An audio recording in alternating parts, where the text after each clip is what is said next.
এরকম বর্ষা কিংবা গরম পড়ে যাচ্ছে, খুব প্যাচপ্যাচে একটা গরম, আবার বৃষ্টি হচ্ছে, সেই দিনে অনেকেরই শরীরটা খারাপ করে।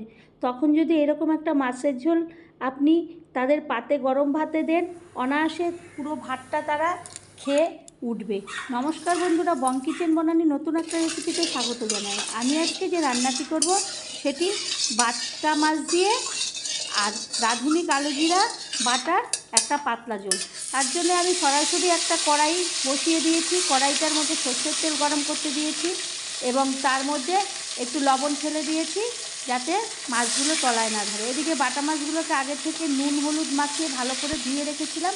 এরপরে মাছগুলোকে আমি এপিট উপিট করে ভালো করে লাল করে ভেজে নেব।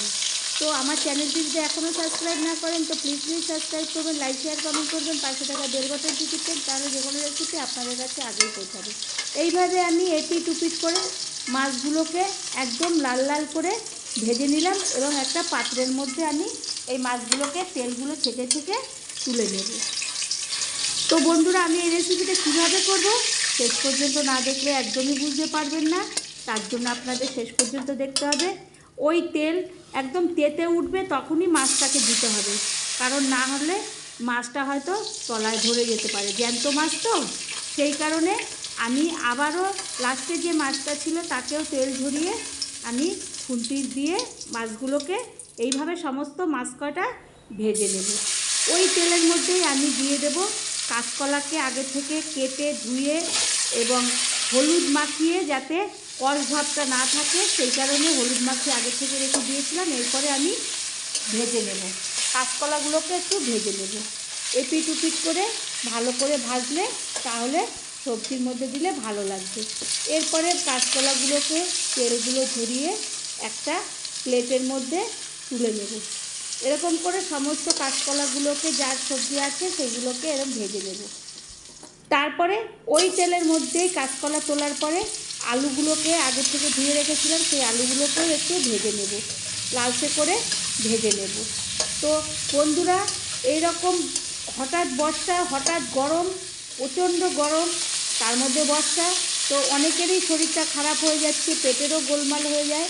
তো সেই কারণে এরকম একটা বাটা মাছের জ্যান্ত ঝোল যদি আপনি তার পাতে দিতে পারেন, তার পেটটাও শান্তি হবে এবং শরীরটাও একটু ভালো বোধ করবে। তো এইভাবে একটা মাছ একবার হলেও করবেন। তারপরে কড়াইতে আবারও কিছুটা তেল দেব। তেলটা গরম হওয়ার সঙ্গে সঙ্গে বলতে কালো জিরা ফোড়নটা দেবো। কালো জিরাটা একটা ভাজে ভাজে গন্ধ হলে যে আগে থেকে আলু আর কাঁচকলাটা ভেজে রেখেছিলাম সেইটাকে দেব। আগে তো ভাজাই ছিল, আবারও তেলের মধ্যে দিয়ে ভালো করে সাঁতলে নেব। তারপরে আমি দিয়ে দেব হলুদের গুঁড়ো, লঙ্কার গুঁড়ো, লবণ দিয়ে ভালো করে ওই মশলাগুলোকে আলু কাঁচকলার সঙ্গে ভালো করে কষিয়ে নেব। একটু লঙ্কার গুঁড়ো না দিলে কালারটা ঠিক ভালো লাগে না। এরপরে আমি নিয়ে নেব কালো জিরা আর রাঁধুনি। এই রাঁধুনি আর কালো জিরাকে শিলনোড়ায় বেটে দেয়, তো আমার বসার অসুবিধার জন্যে আমি ওটাকে মিক্সিতে প্রথমে শুকনো অবস্থায় একটু গুঁড়িয়ে নেব, তাহাতে একটু মিহিটা হবে। তারপরে আমি জল দেবো আর দুটো কাঁচা লঙ্কা দিয়ে এরপরে আবার পেস্ট করব। আগে শুকনো অবস্থায় গুঁড়িয়ে নিলে তাহলে একটু পেস্টটা ভালো হয় না, জল দিয়ে অতটা মিহি হয় না। তো তারপরে এইদিকে আমার ওটাও হয়ে যাবে। এইদিকে আমার সবজিটা কষাতে কষাতে তার মধ্যে আমি 3টে পাকা লঙ্কা দিয়ে দেবো। পাকা লঙ্কা দিয়ে যখন তেলটা ছাড়তে থাকবে, কষানো তো আগেই হয়ে গেছিলো ভালো করে ভাজা, এরপর কষানোর পরে তখন আমি ওই রাঁধুনি আর কালো জিরার যে বাটাটা সেটাকে দেওয়ার আগে আমি দিয়ে দেব জল। জলটা দিয়ে আমি একটু বেশি পরিমাণে, এটা পাতলা ঝোল হবে, তো আমি জলটা দিয়ে আমি ঢাকনা দিয়ে ঢেকে দেব। কিছুক্ষণ পরে আমি ঢাকনাটাকে তুলব, দেখব যে ওটা ভালো করে আলুটা সিদ্ধ হলো কি না, কারণ আলুটাই সিদ্ধ, কাঁচকলা সিদ্ধ হয়ে যাবে কিন্তু আলুটা সিদ্ধর জন্যেই বেশি। তো আমি তারপর একটা খুন্তি দিয়ে ভালো করে নাড়াচাড়া করে দেখব যে আলুটা সিদ্ধ হলো কি না। এটা টকবক করে ফুটতে থাকবে, তখন আমি এই রাঁধুনি আর কালো জিরা কাঁচা লঙ্কার যে বাটাটা করেছিলাম মিক্সিতে, আমি বাটনায় বসতে পারিনি তাই কারণে, তো তারপরে আমি ওটা ঢেলে দেব। তো দেওয়ার পরে এখানে আমি আর বেশি ধনের গুঁড়ো জিরের গুঁড়ো দেইনি, যেহেতু রাঁধুনি কালো জিরার বাটা দিয়েছি, এটাই সব থেকে এই শরীর খারাপের পক্ষে একটা সুবেদও খাবে। তো তারপরে আমি মাছটাকে দিয়ে দেবো। মাছটাকে দিয়ে এই মাছগুলোকে ওই ঝোলের সঙ্গে ভালো করে খুন্তির সাহায্যে ডুবিয়ে দেবো। দিয়ে আমি একটা ঢাকনাটা আবারও চাপা দিয়ে দিয়ে দেবো।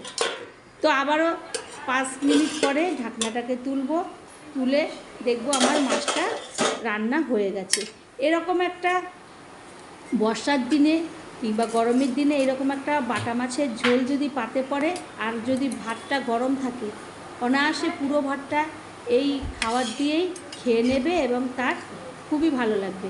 তো আমি কিভাবে করলাম, এইভাবে স্টেপ বাই স্টেপ যদি একবার হলেও করেন, বাড়ির সকলে খুবই ভালো খাবে এবং আপনার কাছে বাটা মাছ এনেই বলবে এরকমভাবে রান্না করার কথা বলবে।